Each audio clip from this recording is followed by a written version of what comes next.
перший крок до визнання Криму російським. Так назвав повернення права голосу у ПАРЄ російській делегації її представник Леонід Слуцький.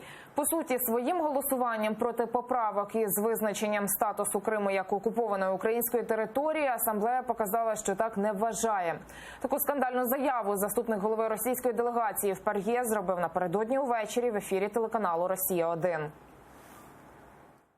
Прежде всего скажу, что, может быть, еще никто не произносил в нашем эфире. Своим голосованием по поправкам к принятому сейчас докладу, которые квалифицированным большинством в 2/3 парламентской ассамблеи Совета Европы были обвалены, по Крыму, по сути дела, сделан первый знаковый шаг к признанию Крыма российским странами Совета Европы.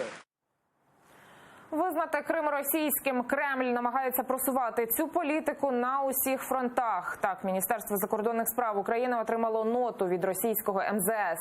В ній викладено умови звільнення українських моряків, захоплених наприкінці листопада минулого року поблизу Керченської протоки. Росія вимагає письмових гарантій участі України у слідстві та судах проти наших військових за російським законодавством. Нагадаю, 24 моряків окупанти звинувачують у порушенні кордонів Росії.